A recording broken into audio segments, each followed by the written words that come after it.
इतिहास पर। अंतर्राष्ट्रीय पिकनिक दिवस दोस्तों और परिवारों को एक साथ अच्छा समय बिताने का और खुशियां मनाने का दिन होता है। पिकनिक एक ऐसा टॉनिक है जो आपको नई ताजगी और एनर्जी से भर देता है। आप अपने परिवार दोस्तों के साथ पिकनिक को एंजॉय कर सकते हैं। इस दिन दुनिया भर में लोग अपने दोस्तों और परिवार से मिलते हैं और पिकनिक पर जाते हैं। पिकनिक पर साझा करने के लिए भोजन, आउटडोर खेल, सॉफ्ट ड्रिंक्स, जूस जैसी चीजें साथ ले जाते हैं।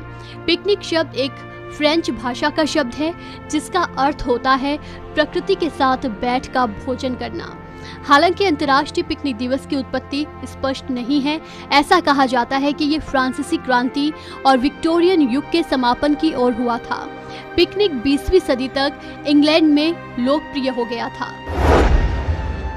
भारत की आज़ादी की तारीख 15 अगस्त 1947 है, लेकिन आज़ाद भारत का एक हिस्सा ऐसा भी था जहां आज़ादी के बाद भी कई बरस तक विदेशियों का शासन रहा और इसे आज़ाद होने में 14 बरस और लगे।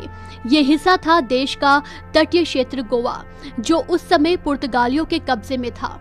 दरअसल 1946 में जब ये साफ हो गया कि अंग्रेज अब भारत में ज्यादा समय तक अपना शासन नहीं चला पाएंगे, तब राष्ट्र नेता ये मानकर चल रहे थे कि अंग्रेजों के साथ साथ पुर्तगाली भी गोवा छोड़कर चले जाएंगे।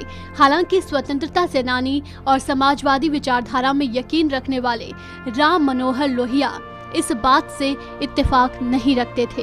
यही वजह थी कि लोहिया ने 18 जून 1946 को गोवा पहुंचकर पुर्तगालियों के खिलाफ आंदोलन शुरू किया। इस आंदोलन में हजारों गोवावासी शामिल हुए। हालांकि कई साल के संघर्ष के बाद गोवा को 1961 में आजादी मिली।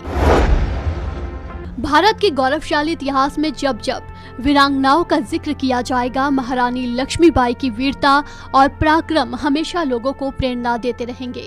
रानी लक्ष्मीबाई ने उस दौर में अंग्रेजों को नाको चने चबवा दिए थे।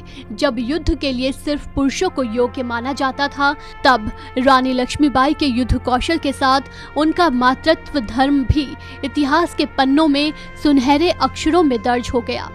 1858 में आज ही के दिन झांसी की रानी लक्ष्मीबाई ग्वालियर में अंग्रेजों के खिलाफ लड़ते लड़ते जान गंवा बैठी।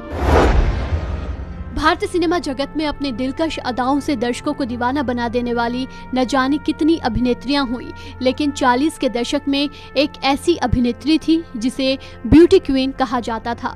4 जुलाई 1916 को जन्मी नसीम बानो की परवरिश शाही ढंग से हुई थी और वो स्कूल पढ़ने के लिए भी पालकी से जाती थी।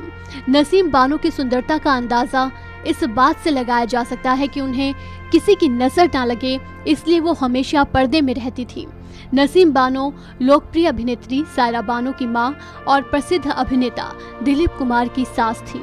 आज ही के दिन 18 जून 2002 को 85 साल की उम्र में नसीम बानो ने अंतिम सांस ली थी।